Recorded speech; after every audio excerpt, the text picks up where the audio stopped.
Welcome to American Education FM, everybody. I'm Dr. Sean Brooks. Welcome back, everybody. I'm going to start right here. New Substack up at theamericanclassroom.substack.com. I was going to wait until the end of the week to put this out, but I figured, this is going to be a multi-part Substack article here regarding an ongoing story that continues to unfold in the town where I live. Specifically, again, involving the local school district and their full-blown stupidity, and how basically they created a trap that they thought they were going to catch certain people in, and it turns out they ended up just catching themselves in their own trap, which is beyond insane. So I've alluded to this in previous episodes and even brought this up very specifically, but it has to do with their misuse of Google Workspace and their adoption of Google Workspace, which has been adopted by their school district since, I believe, at least 2018. Long story short, it's been wide open to basically any employee or anybody who has a school district email address, that they can access anybody else's paperwork, they can access meetings, they can access things that, again, should not be available to students or parents or other staff members, or anybody for that matter. And apparently it all was. Now, as I've been over before on the show here, again in a previous episode, and I, of course, bring it up very specifically in the Substack, is that the superintendent is the one of any district who has the sole responsibility when it comes to, again, making sure that everything is safe and in place and cannot be accessed by endless individuals. And this is all this individual had to do. His name is Edward Thoreau. He's remarkably unprofessional, in my humble opinion. He's violated endless codes of conduct in the past. I could go on, but this is not unusual in the sense that this is exactly how these school districts tend to behave, certainly when, again, they get caught. And they get caught being negligent and engaging in a dereliction of duty, specifically, again, as school board members. As it turns out, there's only one ethical school board member on the entire school board who actually knows what's going on, and parents reached out to this individual and said, you need to look at this and make sure that this is legit. And they did. And again, in the state of Ohio, any school board member has the role and responsibility lawfully to look into any of these matters that are brought to their attention to see if, in fact, there is a problem, in particular, again, with the technological tool that is being used by a school district. Now, again, you would think that the school district as a whole would be relieved that this was brought to the attention of at least one board member by who knows how many parents. And as a result of all of that, you would think that they would, again, take responsibility for their own actions, completely eliminate the Google program, or shut it down completely, or both. And as it turns out, that's not what they did at all. In fact, they attempted to blame the female board member, Dawn King, for engaging in some kind of wrongdoing. And as it turns out, all of that, again, blew up in their face, and is blowing up in their face. Now, I've been paying attention to this the entire time, and again, I've been involved to some extent because, well, looking up the law and looking up policy is something that I thoroughly enjoy. So here's what I did in this Substack article, which I highly recommend. I've discussed again how you can use AI as essentially a lawyer. I'm not claiming it's a lawyer, and it would even claim, regardless of the AI system that gets used, that it itself is certainly not a lawyer. However, as an internet aggregate of information, AI systems operate far faster and far better than searching through state codes, codes of conduct, whatever it may be, because again, outside of a search engine, and unlike a search engine, instead of providing you with articles, although it does do that, and other websites and other posts about the very thing that you're asking, which again, it does that also. What it does is it creates an aggregate of even that information within those articles. And it does it, again, as you are probably well aware, within the blink of an eye. And then this information, again, is right in front of your face, and you can be as specific as you want. So again, I've asked it very specific questions in the past. I know that I brought this up in a previous episode, but The reason I'm mentioning it again now is not just because the Substack is out there, but there's a school board meeting here this Thursday in this town, again, with this school district, and it's going to get ugly. And it's going to get ugly because they all got caught. And they all got caught breaking the law and violating FERPA, which is horrible. And as a result, of course, they immediately ran to a cybersecurity firm called Surefire. And they wanted to see again who was looking into these Google emails and who was looking at these school-related forms. Again, as a result of all of that, not only did the entire investigation look a bit shady because the numbers don't match up, which means, again, limited information was actually given to the cybersecurity firm from the school district itself, but the cybersecurity firm also exonerates one of the board members, the board member, Dawn King is her name, who, again, was told about all of this and told about this information and how their entire Google workspace was totally wide open. So the interesting part is they actually thought that they were going to use that against Dawn King and say, well, see, she was looking at it and she's not supposed to. I went over in a previous episode, again, how the roles and responsibilities of board members specifically clearly state that this is exactly what board members are supposed to be doing. This is why they are elected. Now, of course, superintendents, building administrators, special education liaisons, school counselors, I mean, you can pick a particular position you want. All of them are supposed to know that this is wide open, and none of them knew. Dating again back to at least 2018 or whenever they adopted this particular program. So they're all to blame. Now, again, what's funny about all of this is that at the end of the very document, they released again the IP addresses of minors, as if to say minors who attend our school district were actually getting on the Google Calendar workspace to verify whether or not it was an open system or not, which of course they did. And at the exact same time, IP addresses are private information. You can, again, plug an IP address into endless websites, and I have a giant list of them that exist, where you can, again, find the general location of a particular individual using said IP address. And then, of course, you can get on Google Maps, and you can look at all the names and addresses that exist in that general area, and then, of course, you can go from that information and narrow it down to actual children. And then you can look up whether or not those children attend a particular school. And then again, that's it. Then you have, again, these individuals' addresses, you have their names, you have all of this information. The school district voted in the last board meeting to release this Surefire report that has all of those IP addresses unredacted. And in doing so, there were at least 17, again, IP addresses that were unredacted. That's 17 FERPA violations. And then you, of course, multiply that by the number of people who asked for this report through an open records request, you have hundreds of FERPA violations. Because each individual IP address is its own FERPA violation. So say, for example, I have a computer, I have a tablet, I have a cell phone, and I have another wireless device. Each one of those has a different IP address. If all of those, which are only attached to me, if all of those devices are released to the public when I'm a minor, or even, again, in some cases, when I'm an adult, which clearly I am, but given the fact that these are minors, each one of those IP addresses, again, is its own FERPA violation. It's a violation for every individual device, not the person.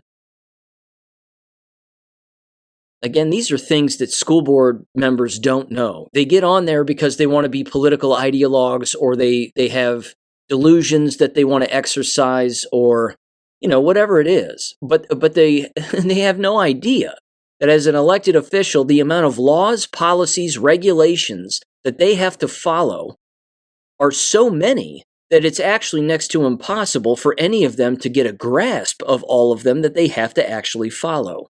Not to mention, they probably don't even read them. You've heard me bring this up on the show endless times, and I've written about it in almost every single book. I can count on one hand the number of school teachers in America that actually read district policy. They don't do it. They don't read their own contracts. They don't read the codes of conduct. They don't read the things that they can and cannot do and what they are legally obligated to do in certain situations and not legally obligated to do in certain situations. This is why using artificial intelligence is good, because it's a training method, essentially when it comes to, again, training educators or anybody in the profession, so to speak, even though it's completely unprofessional, but it can be used again in their defense if they're being accused of some wrongdoing, allegedly. But it can also be used again for parents and minors in their defense if they're unlawfully attacked by a school district, which is exactly what's happening in this particular case. The school district where I live continues to, again, just skirt the law, and they continue to not take any responsibility for their actions. But again, here's what they don't know, and they're probably listening to this, and that's 100% fine. In short, they're completely fucked. And here's why. The amount of complaints now that are being filled out against them with the Office of Civil Rights at the federal level, the State Ethics Commission at the state level, and the State Department of Education, Labor and Workforce are endless. And once federal eyes and state eyes are on a school district for all the wrong reasons, they never take their eyes off. All they end up doing is building a dossier one day at a time on this school district, and they, again, compile all of the names of all of the players who were engaging in all of this illegality and unprofessional behavior. And now they have them, and that's it. So there's going to be consequences for this because it's too huge. It's just too big.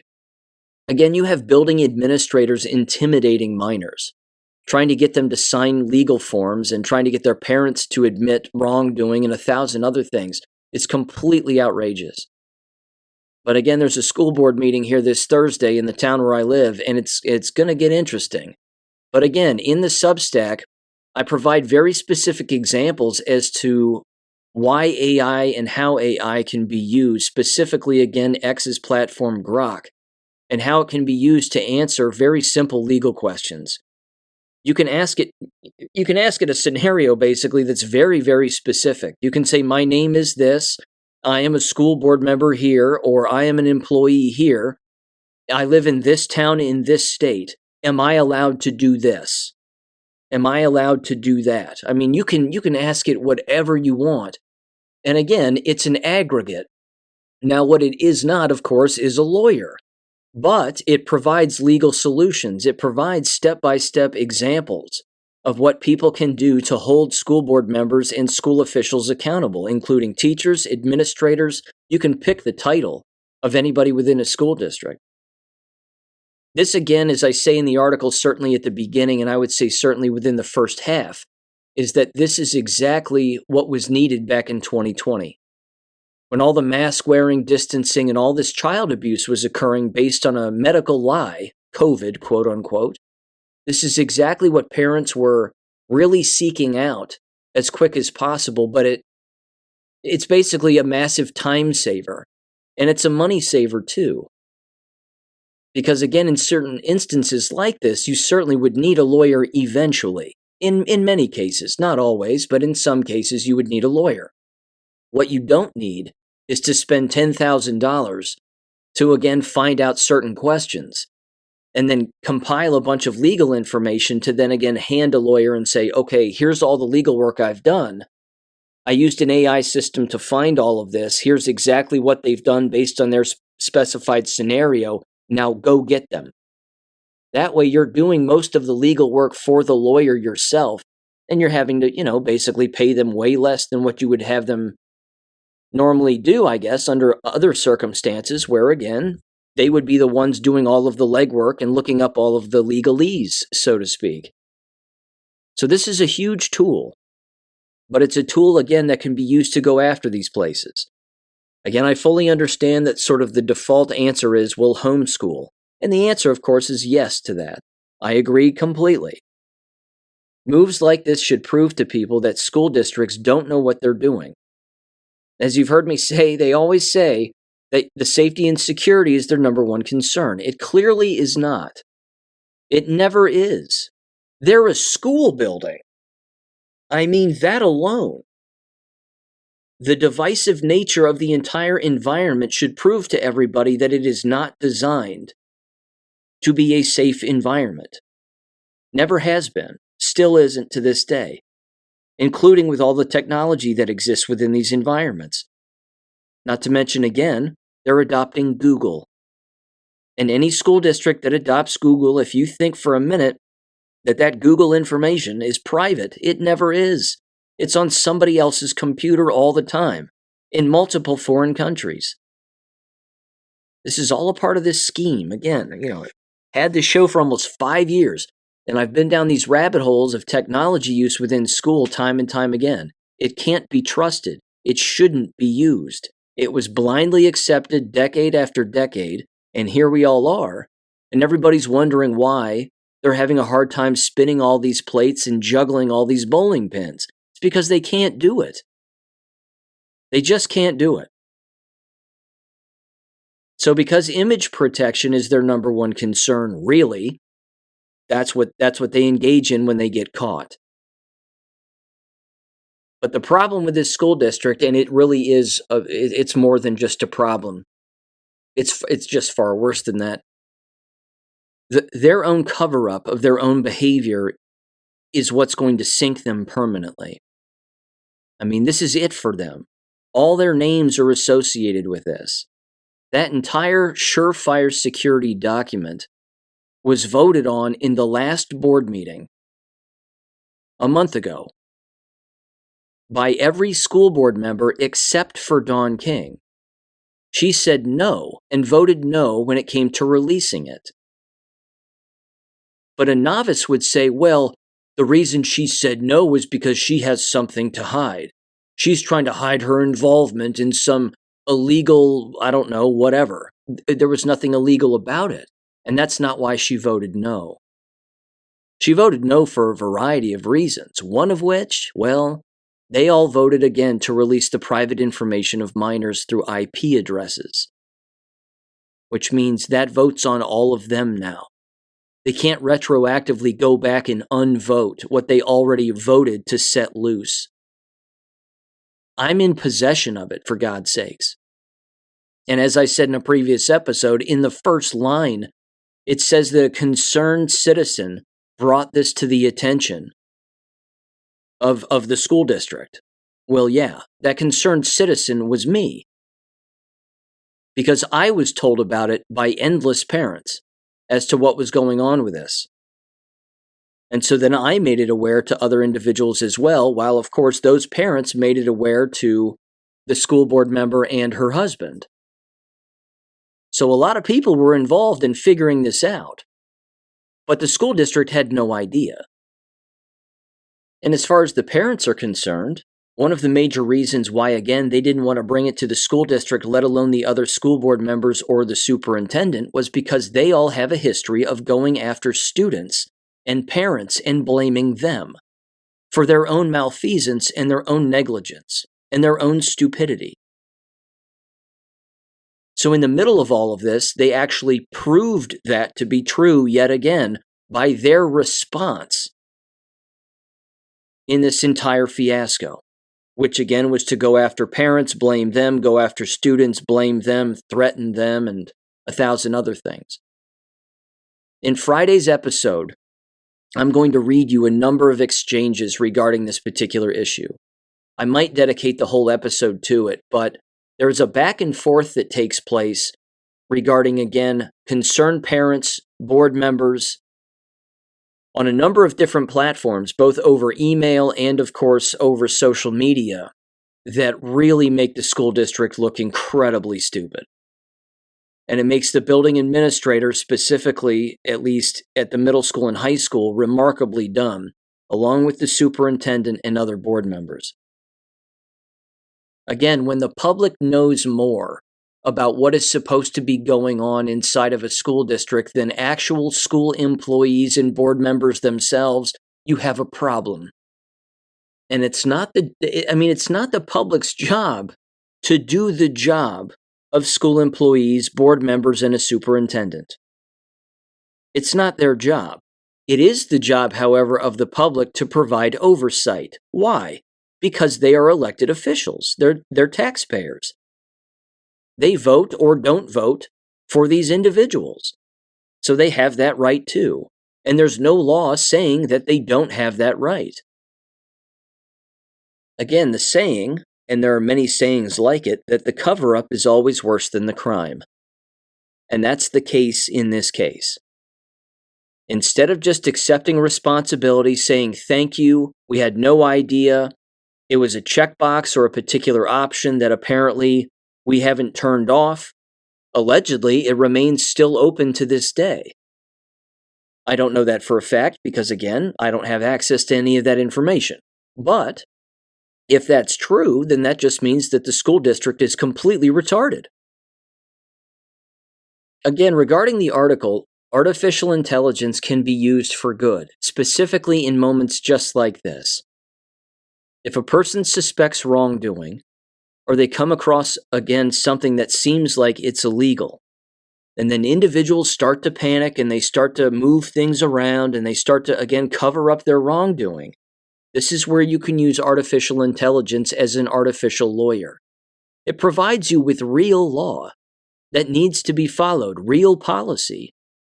And again, you can get as specific as you want with any question regarding, again, the positions of individuals, their actions, where they actually operate, again, whether it be a state or certainly another country, whatever the situation or scenario may be, you can ask artificial intelligence these kinds of questions, and it will provide you with, again, a rather succinct answer.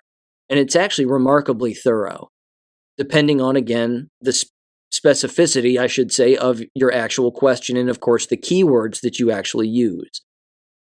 Again, this was a tool that was needed back in 2020 and 2021 and 2022. I fully understand and I'm fully glad that people left the profession during that time. They pulled their children out permanently. They did all of the right things. They looked at that environment and they said, you've all lost your flippin' minds. What in the hell is wrong with all of you? That's awesome. The problem is that a lot of individuals continued to send their children not knowing what their rights were. Because again, they would hit these mental roadblocks where they would say, well, I have to get a lawyer and I don't have money. Or I don't know how to look this up online and I don't have the time to read through legal documents and ask search engines to provide me with, again, legal documents and articles in order, to go after these school boards, basically, or go after school districts. I don't want to read through all this school-related policy and see if what's actually happening here is in fact illegal or not. But with AI, it can be done in the blink of an eye. And from that standpoint, AI is a valuable tool. Because like I said earlier, it makes for less work for a lawyer. And it actually puts you in the driver's seat as an average citizen, which is a good thing. It's not to say, again, that every single answer or solution that is produced by AI is in fact the answer or the solution. The more vague the question, the more vague the response. But if you provide a very specified scenario within these AI systems, it will spit out very specific solutions. And Grok, as far as X's AI platform is concerned, is remarkably thorough. Again, in particular, if the thing that you ask it is thorough. You ask it a thorough question, it'll give you a thorough answer. If you're vague, then it'll give you a vague answer. And again, this is one of those tools also that the enemy would use as well. But hopefully, even though they're completely stupid, hopefully they would use it as a way to protect themselves from their own stupidity. Like saying, for example, I'm about to release this document to the public, what needs to be redacted inside of said document? And then start to ask it those questions. Again, you can save yourself a whole lot of lawsuits and a whole lot of federal eyes on you and a whole lot of trouble if you, again, measure twice and cut once. But that's not how school districts operate.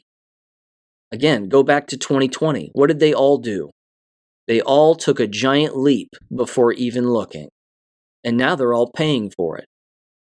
Literally and figuratively. Because again, this is the behavior of the people in the profession. That's what they do. They always leap before looking.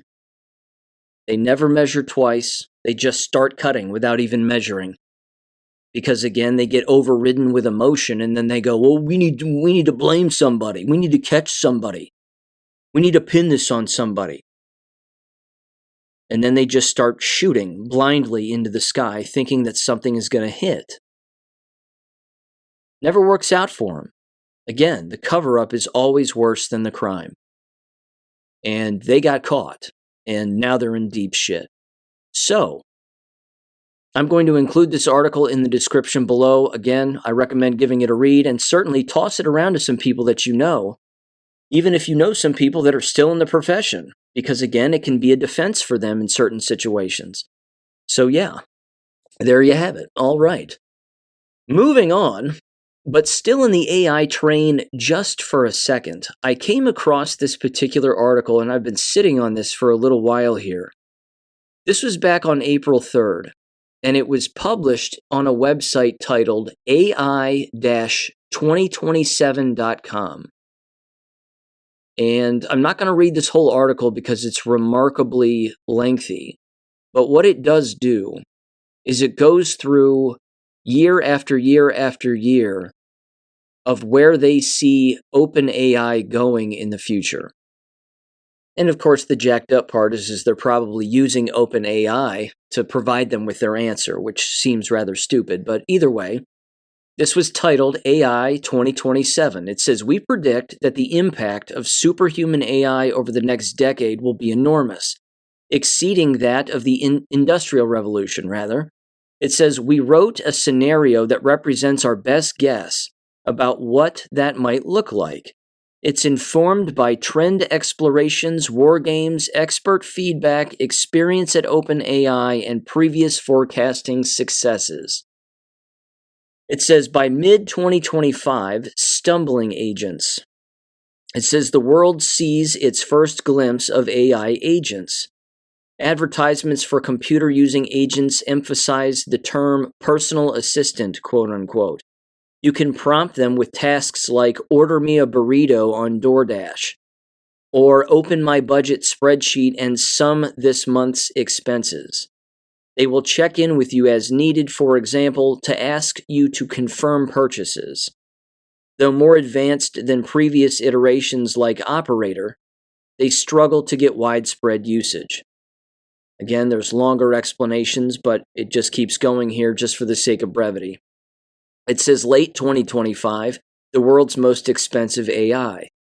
It says OpenBrain, is apparently what it's called, is building the biggest data centers the world has ever seen. It continues down this timeline here. It says early 2026 will bring about coding automation. Again, a lot of this is foreign to me, but anyway, they're just predicting particular things. It goes on, it says the bet of using AI to speed up AI research is starting to pay off. OpenBrain continues to deploy the iteratively improving Agent 1 internally for AI R&D. Overall, they are making algorithmic progress 50% faster than they would without AI assistance, and more importantly, faster than their competitors. It says by mid-2026, China wakes up. In China, the CCP is starting to feel the AGI. Chip export controls and lack of government support have left China under-resourced compared to the West. By smuggling banned Taiwanese chips, buying older chips, and producing domestic chips about 3 years behind the U.S.-Taiwanese frontier, China has managed to maintain about 12% of the world's AI-relevant compute, but the older technology is harder to work with, and supply is a constant headache. A few standouts like DeepScent do very impressive work with limited compute, but the compute deficit limits what they can achieve without government support, and they are about 6 months behind the best OpenBrain models. It goes on, it says, by late 2026, AI takes some jobs. Just as others seem to be catching up, OpenBrain blows the competition out of the water again by releasing Agent 1 Mini, a model 10 times cheaper than Agent 1, and more easily fine-tuned for different applications. The mainstream narrative around AI has changed from, quote, maybe the hype will blow over, to, quote, guess this is the next big thing. But people disagree about how big. Bigger than social media, bigger than smartphones, bigger than fire. It says AI has started to take jobs, but has also created new ones. The stock market has gone up 30% in 2026, led by OpenBrain, Nvidia, and whichever companies have most successfully integrated AI assistants. It says the job market for junior software engineers is in turmoil, and the AIs can do everything taught by a CS degree. But people who know how to manage and quality control teams of AIs are making a killing. Business gurus tell job seekers that familiarity with AI is the most important skill to put on a resume. Many people fear that the next wave of AIs will come for their jobs. There is a 10,000-person anti-AI protest in D.C. They claim, again, that's going to happen in late 2026. It says in January of 2027, Agent 2 never finishes learning. With Agent 1's help, OpenBrain is now post-training Agent 2. More than ever, the focus is on high-quality data. Copious amounts of synthetic data are produced, evaluated, and filtered for quality before being fed to Agent 2. This goes on and on and on. February 2027, China steals Agent 2. This is so bizarre. It says OpenBrain presents Agent 2 to the government, including the National Security Council, Department of Defense, and U.S. AI Safety Institute, AISI. OpenBrain wants to maintain a good relationship with the executive branch because it basically is the only actor that can stop them now, and if they don't keep it informed, it might find out anyway and be displeased. This is completely screwy. Again, it's written like the computer, again, is its own person or its own entity. And it's basically saying, again, I mean, it's like 2001: A Space Odyssey. Dave, don't touch that. I don't like to be touched there, Dave. Don't press that button, Dave. It's so bizarre. March 2027, it says, algorithmic breakthroughs. 3 huge data centers full of Agent 2 copies work day and night churning out synthetic training data. Another 2 are used to update the weights. Agent 2 is getting smarter every day. Sounds to me like Agent 2 needs to get killed. By April of 2027, alignment for Agent 3. Again, you can see where this is going. It says by May of 2027, national security, news of the new models percolates slowly through the U.S. government and beyond. The president and his advisors remain best informed and have seen an early version of Agent 3 in a briefing. June 2027, self-improving AI. 2027 of July, the cheap remote worker. It says trailing U.S. AI companies release their own AIs, approaching that of OpenBrain's automated coder from January. Recognizing their increasing lack of competitiveness, they push for immediate regulations to slow OpenBrain but are too late. OpenBrain has enough buy-in from the president and they will not be slowed. OpenBrain will control the world. Then it talks about geopolitics and superintelligence again in 2027. Superhuman AI researchers, and that's essentially where it ends by 2027. So, yeah, it's disturbing, and I want nothing to do with it, other than, again, using it as legal advice. That's really about it. I just like to use it as sort of a little lawyer on the side, when I want to find out a particular state law or a policy. But all of this, again, internal thinking and making itself bigger and stronger, it's the stuff of science fiction movies. Scares the shit out of me, but who knows? In fact, in this same wavelength, this was kind of interesting, and the guy had a point. I came across a video on YouTube, and it just, again, randomly popped up in the feed. But it was a dude in his car, relatively young. I had him in his 20s. And he was openly, again, talking about how artificial intelligence has completely destroyed the graphic design business. And that these individuals now, again, who would rely on their own creativity and their own designs and their own ability, again, to make a number of different things, not just graphic design specifically, but even like producing movies and producing scripts and a number of other things, that all of these individuals are essentially going out of work because your average individual is using artificial intelligence to basically do that very thing. I'll give you a quick example. When I was designing my books, the first couple of books that I used, or the first, it was about the first 2 or 3 books that I ended up publishing, I ended up using an outside group that specifically, again, engaged in graphic design for book covers. And I looked at them and I said, okay, here's generally the kind of book cover I'm after. I'm not after anything complicated, just something kind of straightforward, something that looks serious and something that might get somebody's attention, and that's about it. It doesn't have to be outrageous pictures or this, that, or the other. And of course, this was a service that I paid for. And then they would, again, ship it back to me and they'd say, well, what do you think? And I either liked it or I didn't. Turns out, more times than not, I liked the very first draft that they provided, and I said, yeah, that's perfect. In fact, it's better than my expectation. And then what ended up happening is I ended up, of course, learning about that process on my own.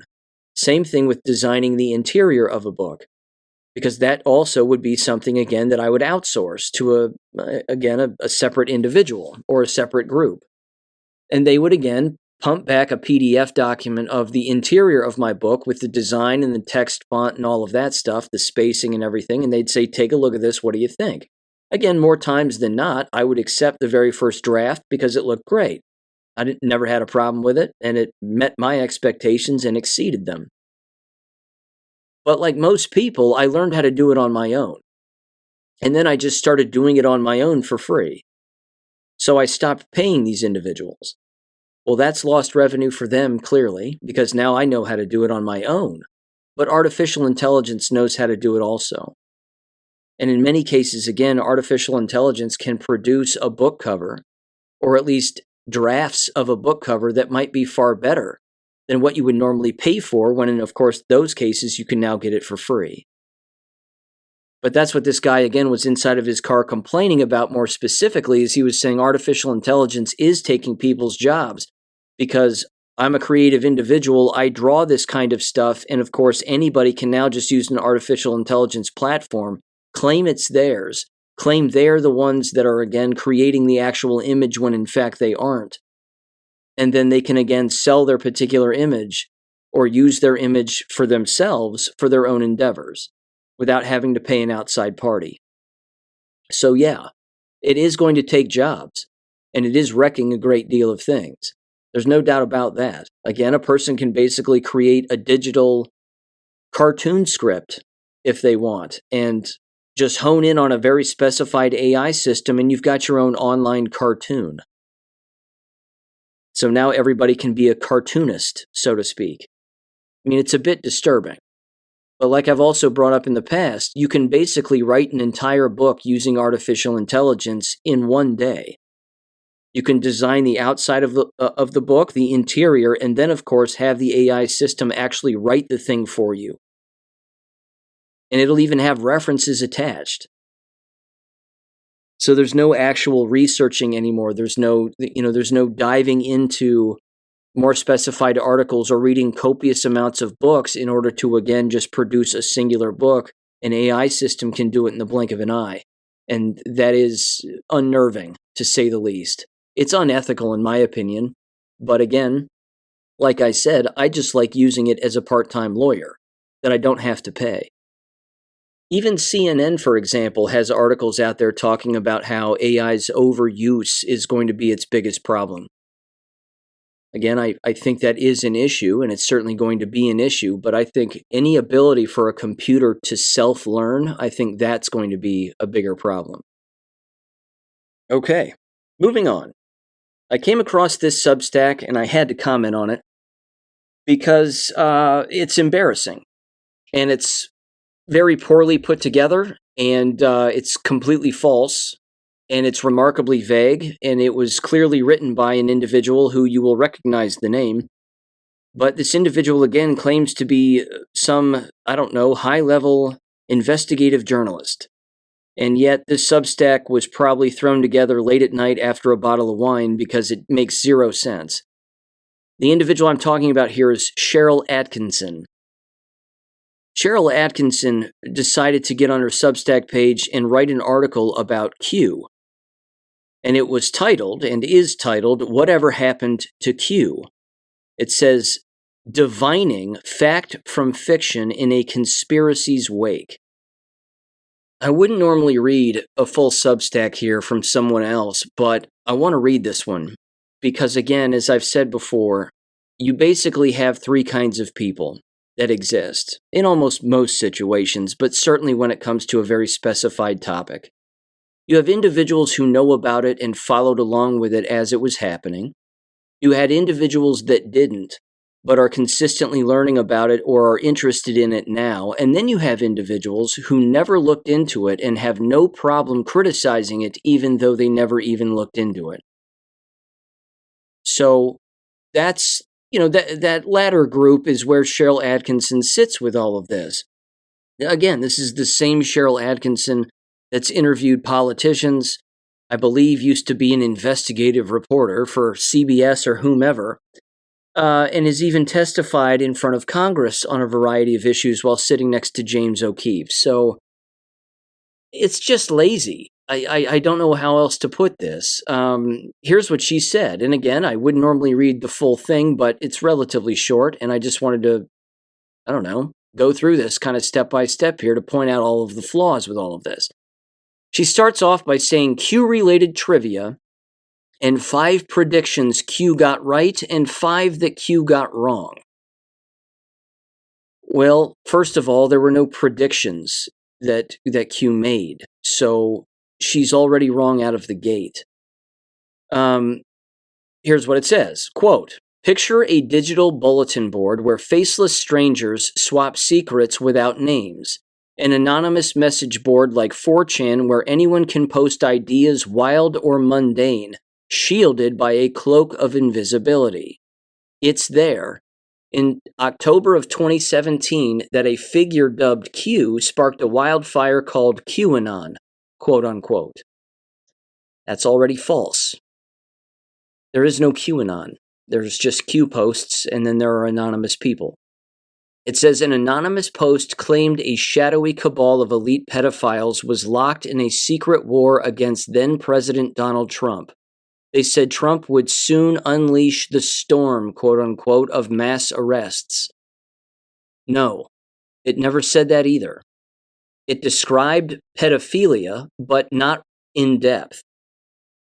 Actually, those conclusions were simply met by anons because of, again, the kinds of heinous things that were consistently brought up in Q drops like Jeffrey Epstein, Israel, Mossad, CIA, child trafficking, selling body parts, etc., etc.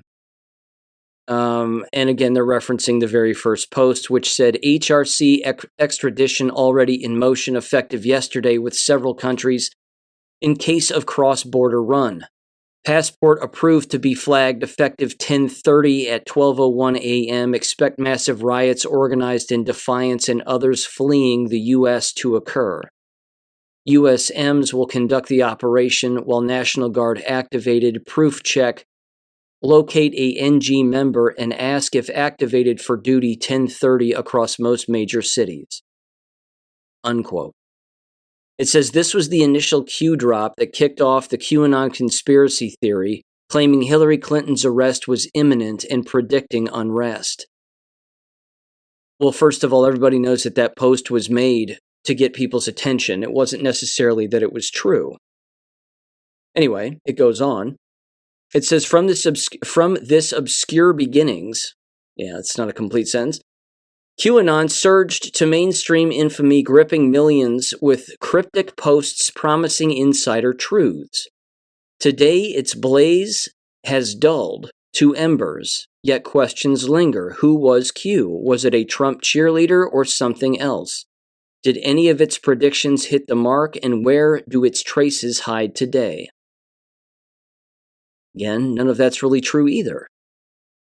It goes on, it says, QAnon saga began with a 4chan post on October 28th of 2017. 4chan is a image-based bulletin board where users post anonymously covering topics from anime to politics.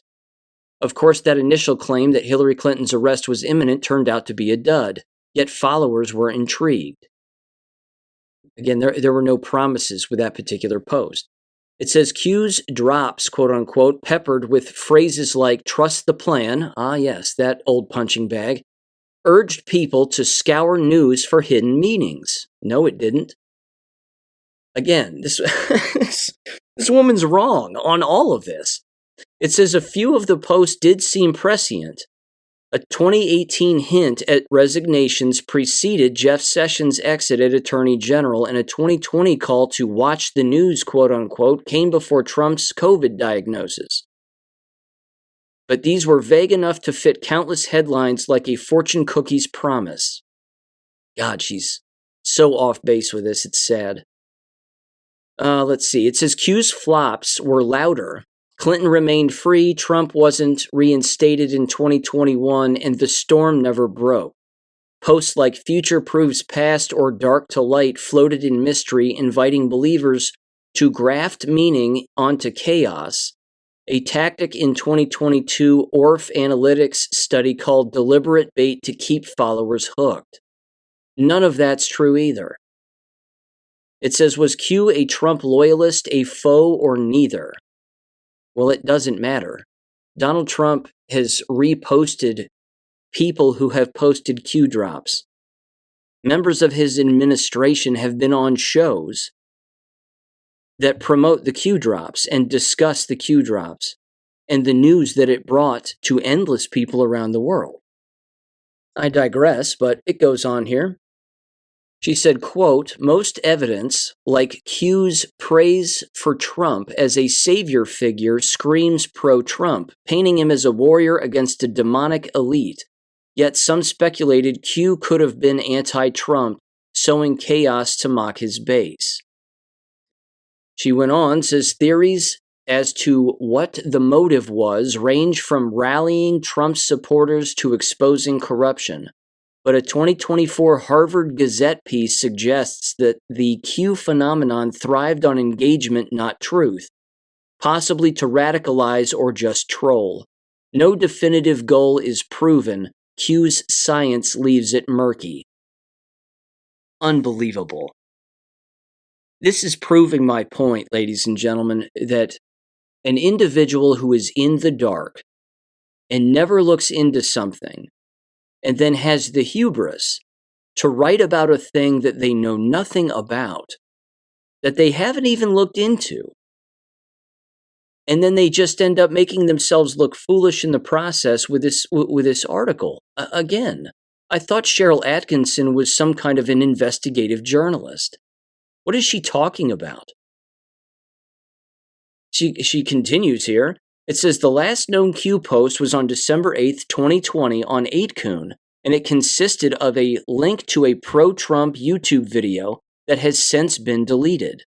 The video featured scenes of civil unrest such as cars burning and fighter jets flying over a stadium, set to the song We're Not Gonna Take It by Twisted Sister. It's also reportedly included an image of Donald Trump being sworn in with his hand on the Bible, implying he would remain president after his first term ended. She just said that the last known Q post was on December 8th of 2020. Let's find out if that's true, because I already know that it's not. The last Q post was Q post 4966 on November 27th, 2022. And there's no There's no YouTube post. She doesn't even know when the latest Q post was. Honest to shit. And here's what the Q post says, by the way, because it's kind of important. It says the following, quote, "What is coded in your DNA? Who put it there? Why? Mankind is repressed. We will be repressed no more. Information is knowledge. Knowledge is power. Information is power. How do you protect your DNA? There is a war for your DNA. Protect your DNA. Ascension. Q." Unquote. That post was 2 years, 4 months, 2 weeks, 3 days, 16 hours, and 4 minutes ago as I'm reading it. Again, Sharyl Attkisson doesn't know what the hell she's talking about. It goes on, she says, who is Q? Well, apparently she likes asking questions that she doesn't like finding the answers to. Who wrote these riddles? Early guesses tied QAnon's spread to 3 promoters, a YouTube creator athlete, and 2 4chan moderators, but not as authors. A 2022 New York Times linguistic probe fingered, it says, Paul Ferber, a South African tech journalist, for early posts, with Ron Watkins, 8chan's boss, possibly steering later ones, but both denied it. That's completely untrue. They weren't involved in the slightest. It says X Whispers have named James Brower linked to Michael Flynn's 2016 campaign, or even Trump, but proofs scarce. It says some see Q as a collective passing the pen like a relay, while others muse it was a psyop by fringe or intelligence actors none confirmed. The enigma drove QAnon's pull, making 4chan and later 8kun digital shrines until Q's last drop in December of 2020. No. This article, she should delete this article. It's completely false. She gets none of this right. It says at QAnon's peak in 2021, there is no QAnon, and who said there was a peak? 15% of Americans bought into it, per PRRI, whatever that is, some, survey website, with some of them storming on the U.S. Capitol on January 6th. There you go. Post-riot platform bans, Twitter, Reddit, crushed its reach, and failed prophecies splintered believers. By 2024, Harvard Gazette noted 23% of people surveyed still nibbled at Q's ideas, but QAnon's organized punch is gone. Now she's referencing Harvard about something she knows nothing about. She wrote, curious, check Telegram's QAnon Patriots, quote-unquote, or We Are the Storm, quote-unquote, channels, where old drops are dissected. You can also look at X's hashtag QAnon and hashtag The Great Awakening tags for chatter. It says QAnon's tail, there is no QAnon again. It says, like a misrouted package, vowed salvation but sowed discord. No, it didn't vow salvation. It helped wake people up to think for themselves and snap out of the matrix, which Sharyl Attkisson is still in the matrix. She's proving it with this. Its predictions, vague or wrong, hooked a nation. No, it hooked multiple nations because that was the point, to wake up the masses worldwide. She goes on, but it says, but its silence since 2020 hits the storms blown over, or maybe it's just circling back. You mean 2022? Honest to God. Here we go. It gets dumber. She keeps going. She lists now 5 predictions that Q got wrong and 5 predictions that Q got right, sort of. She calls it QAnon's prediction scorecard. Number 1, 5 predictions Q got wrong, according to Sharyl Attkisson, who never read them in the first place. Number 1, Hillary Clinton would be arrested in October of 2017. Never happened. Number 2, the storm, quote-unquote, of mass arrests of elites would occur in 2018. Nope. Q never said that either. Number 3, Trump would be reinstated as president in March of 2021. Didn't happen. Q never said that. Number 4, John F. Kennedy Jr. was alive and would reveal himself in 2019. He didn't. Q never said that either. And number 5, a 10 days of darkness blackout would hit in 2020. No such event took place, unquote. No, that wasn't mentioned either. 5 predictions Q got right, sort of. Number 1, resignations, quote unquote, hinted in 2018 preceded Jeff Sessions' exit already widely expected. There were mass resignations. Huge lists of endless congressmen and women resigning as soon as Trump took office. It was amazing. And yes, that happened. Watch the news, quote unquote, is the second one. In 2020 came before Trump's COVID diagnosis, vague enough to fit many events. It was way more than just that. My God. Number 3, panic in DC, quote unquote. She's just picking phrases. That's all she's doing here. In 2018, aligned loosely with Mueller's probe developments, common news at the time. Number 4, North Korea progress, quote unquote. In 2018, echoed Trump-Kim summit, but publicly anticipated.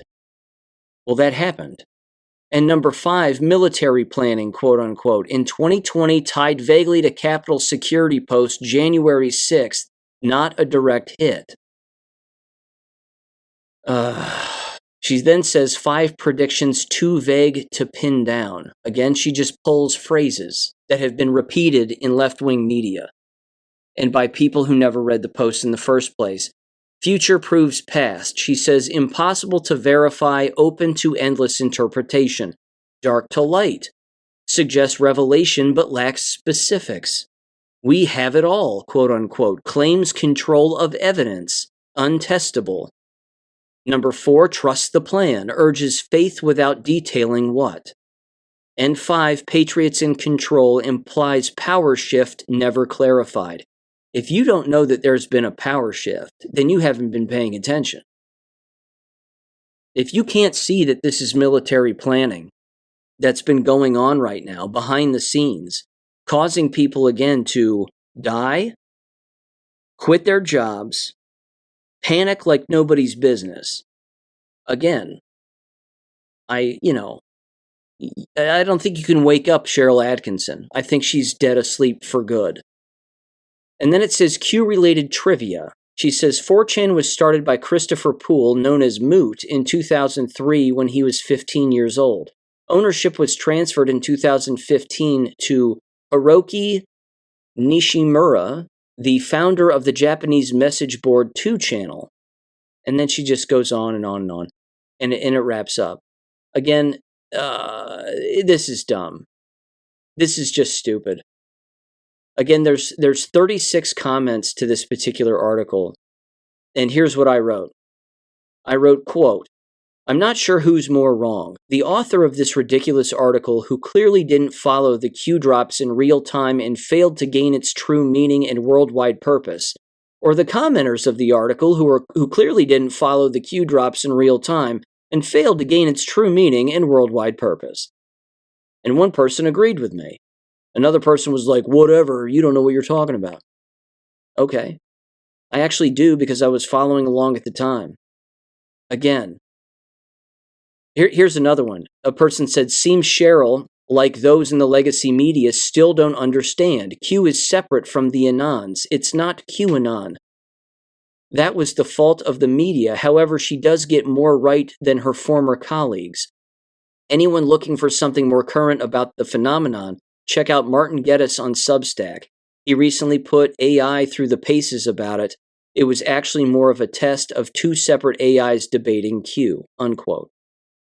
Yeah, this article is embarrassing for Sharyl Attkisson. She would do well to delete it. I mean that. This is bad. I had to make one more comment. I said last drop was 2020, huh? I said last drop was Q drop 4,966 on November 27th, 2022 at 8:06 p.m. Eastern Standard Time. Imagine not reading 4,966 text messages and then writing an article about what you think about those 4,966 text messages that you didn't read, let alone read in real time. I said you should delete this article. Everything in your article about Q is 100% wrong. Again, She just outed herself. Just like that, Sharyl Attkisson became more irrelevant than she already was. So, I don't know.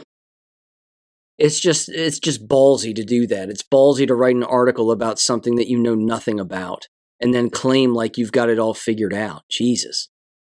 That's some messed up stuff. Okay, education stuff. Just a couple of stories here real quick. Carmelo Anthony walks free, ladies and gentlemen. Yes, the black student who stabbed the other white student in the chest with a knife and killed him right there on the spot is now on home arrest, apparently wearing an ankle monitor, and is not allowed out of the house unless the judge grants him the ability to leave. He should be in jail for the rest of his life. Again, people who burn Teslas are going to get 40 years without parole. This individual should be in for life. If burning a Tesla gives you 40 years in prison, why does not killing a person in cold blood with endless witnesses not do far worse than that? Again, it was a black female judge, not an accident, and there you go. There was this story too, and this is exactly the perfect scenario that I was describing in earlier episodes when it came to protesters on college campuses.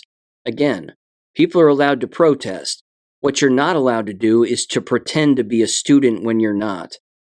And what you're not allowed to do, of course, is pretend to be a student and then organize protests and then organize again, potentially breaking the law. But as I've also said, and you're well aware, the Jewish lobby controls both sides of this entire conflict and both sides of this entire debate. They have to, because they have to stir up one side and even, again, pretend to be affiliated with, for example, pro-Palestinian individuals to get them to maybe do something that they wouldn't normally do and ultimately divide them and make them look worse or better or whatever, usually worse, which you'll hear in just a minute. But again, also, they play the other side because they're constantly playing the victim. So it's not a black or white thing. It's an infiltration, psychological operation, social engineering thing. And again, this individual, again, was not a Columbia student anymore, attempting to be a citizen. And again, when you're not a student, you lose your student visa, which means it's time for you to go home. But this individual was, again, trying to stay here. Well, you can't do that legally. So DHS picked him up, and away he goes. But this individual, let me see here, Moshe Madawi, the co-president of Columbia's Palestinian Student Union at the time. This was back on December 6th of 2023, and he gave an interview on 60 Minutes. And again, he describes a very specific thing that does happen within these protests, which is, again, infiltrators. They'll dress up like they're on your side, just like they did on January 6th, for example, and then they start to get people to do particular things that they would not normally do, and then they end up dividing individuals within these particular protests. So again, give him a listen here. It's about 2 minutes, and he's describing one of these incidences. Here we go. Here he is in 3, 2, 1. What was your initial reaction when you heard about the Hamas attack on October 7th? I could not believe what my eyes were seeing, where I see Hamas members getting into settlements and so on. But also the first moment I saw that, I put my hand on my heart. And I started praying, knowing that there will be a huge level of revenge from the Israelis. And I was praying that this will not be the result, because it will be disastrous. The night of the rally, I believe someone in the crowd said something very anti-Jewish, not just anti-Israeli, but anti-Jewish. Yes, this was as a walkout on November 9th. And a person who is not affiliated with Colombia, we've never seen him, we don't know who is this guy, comes down the stairs yelling, "Death to Jews." I was shocked. And I walked directly to the person and I told him, you don't represent us because this is not something that we agree with. And directly what I've done, I took the megaphone and I gave a speech and I said, we here are conscious, educated students, and we know how to separate right from wrong. And what this guy has said is wrong. What this guy has said is clearly anti-Semitic against Jews. Anti-Semitic. To be anti-Semitic is unjust. And the fight for the freedom of Palestine and the fight against anti-Semitism go hand in hand, because injustice anywhere is a threat to justice everywhere. Again, cliches aside in some of those sayings, I mean, he has a point when it comes to, again, individuals infiltrating these protests or any protest that ever takes place and people pretending to be someone that they're not, and then stoking the flames of division to, again, get somebody to be violent or, again, push an agenda. That happens all of the time. But should he be deported? Of course, just because he's not a student anymore and he isn't a citizen here. Again, it's like the ongoing debate that the media continues to just try to wring this dry regarding any illegal alien who happens to be here illegally. I saw Stephen Miller, for example, in the Trump administration go 10 minutes against the media, asking them to describe to him the differences between immigration law and, again, basically what is supposed to happen, what isn't supposed to happen. And the fact is that the people in the media don't even know. And they even resorted to sophomoric arguments like, well, we don't work for government, we don't know. Just look it up. It's pretty simple. It doesn't matter what a person has said, so to speak, as much as it does, is the person legal here or are they not? I don't really care what they've said. I mean, I understand that the government is using that as sort of as a headline, as if to say, if you're anti-Semitic or you're, violent against Jews, or say you're going to, then you're not going to be able to come into the country and we're going to kick you out.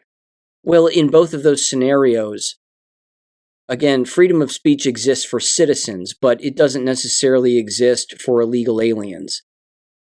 Again, if you're not supposed to be here because you're not here legally, then, well, you're not supposed to be here. So again, the media gets all upset. Why? Because an ex-gang member from an El Salvadorian gang that no longer exists, or was at least a part of MS-13 at some point along with some other gang, just because the person has children in the United States, they seem to think that the guy, this other guy is supposed to somehow be a citizen and not be deported. When the president of El Salvador was like, yeah, we'll take him and throw him in prison because he's, broken the law and he's in your country illegally and he shouldn't be, so we'll throw him in our jail. Again, it's a no-brainer. This kind of stuff is a no-brainer. I'm glad he sympathizes for one, for his particular side and his people. Everybody gets to do that. But again, that would be like me going to Israel and promoting America. I mean, they're going to kick me out of their country too. But again, the point that he made about the infiltration within their particular protests, again, from individuals trying to throw gasoline on the fire, that's a very real thing. And that's a Jewish lobby thing. And they do that all the time. So, adios. I mean, you had a point, but adios anyway, because you're not a legal citizen, so beat it. I don't know what else to say. This other one, again, from the BBC, it says Trump threatens Harvard's tax-exempt status after freezing $2 billion in funding. It says the White House has demanded the oldest university in the United States make changes to hiring, admissions, and teaching practices, which it says will help fight anti-Semitism on campus. Just do it because it's the right thing to do. You don't have to tag anti-Semitism, that old ant that no one cares about that doesn't exist, to all of this. Again, this is written by the BBC, so they have their particular stance. But down further in the article, again, it says shortly after his letter of resistance was sent, the Education Department said it was freezing $2.2 billion in grants and $60 million in contracts to Harvard immediately. Again, Harvard sent back a letter basically saying, we're not going to do that. And Trump was like, F you, I'm just taking your money then. Says the disruption of learning plaguing campuses is unacceptable and the harassment of Jewish students is intolerable, the statement said. Okay. They've been hating on whites forever. They have classes dedicated to it, and as I've been over before, it's just anti-Semitism fatigue. They would do well again to stop using that phrase and just call it civil rights violations. But again, that's why the Civil Rights Act exists, because it exists for all Americans. I mean, that's the entire point. So just call it civil rights. I don't know. Dividing up the law into more groups and subgroups is really complicated and totally unnecessary. But yeah, I don't care if Harvard ceases to exist. Take all their money for all I care. I love it. Again, I'm glad that executive orders have been signed also to get these places to stop doling out the jabs. I mean, that's a good thing. That was a fantastic move. And again, notice how nobody's really hitting back at that. Again, if a person wants to get a shot and ruin their life, go for it. Apparently, Megyn Kelly is still suffering from numerous conditions, and she's gone public with that yet again. I regret taking the shots. I regret believing government and people on TV. Well, you were one of those people. Again, she's at least 3 or 4 shots deep. She looks terrible. I mean, I hate to break it to people, but she just looks gaunt.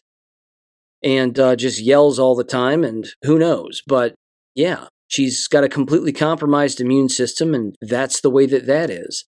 But speaking of the jabs, I want to wrap up with this. This is disturbing. The state of Washington in the United States has a House bill that is 1531. And it says here on Larry Cook's X page, at Stop Vaccinating, he said the following here. Washington State Vax Mandate, Call to Action. He said, alert, House Bill 1531 has passed both the Washington House and Senate. It is now heading to Governor Bob Ferguson's desk for signature. The bill is not just dangerous, it's the most aggressive and extreme law of its kind in the United States. No other state has gone this far. Washington is about to become the national testing ground for government overreach. He went on and said if signed, which it probably will be, HB 1531 gives unelected public health officials total authority to enforce mandates, vaccines, restrictions, and more, while wiping out religious, medical, and even philosophical exemptions. It says, who will this hurt? He lists them all. Firefighters, nurses, teachers, police, and healthcare workers could be fired again, no exemptions honored.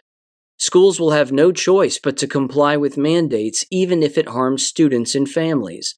Private businesses will be forced to follow mandates regardless of the owner's beliefs or values. Parents will lose say over what goes into their children's bodies. Private citizens will be treated as threats unless they comply with every future mandate, no questions asked. He said this bill is out of control. It shreds the First Amendment by denying religious freedom. It violates federal civil rights laws, including protections for employees. It erases local control, nullifying any community-level decisions. It hands power to evidence-based, quote-unquote, ideology without checks, balance, or accountability. It says, and worst of all, this will be the first law of its kind in the country. He said where it stands now. HB 1531 has cleared the House and Senate. It's on Governor Bob Ferguson's desk. If he signs it, it becomes law. If he vetoes it, we will still have a chance to preserve freedom in Washington. What you must do now, contact Governor Ferguson immediately at 360-902-4111. Call, email, tag, and flood his office. Tell him this bill is unconstitutional, unethical, and unacceptable. Demand a veto. Share this post. Rally your community. Get loud. Get organized. We do not comply. Again, he put his phone number at the bottom, 360-902-4111, and then he wrote, Democrats hate freedom, unquote. Another person said right below, It does far more than you realize. They attempt to codify Jacobson versus Massachusetts into law, justifying them to ignore Congress and all drug labeling laws. There are 2 major lawsuits against Governor Inslee now, where the AG claimed the right to determine a drug's classification. Yeah, this is ugly, and I'm actually shocked that this is even happening even now. It's 2025 after all. I mean, these people have learned nothing.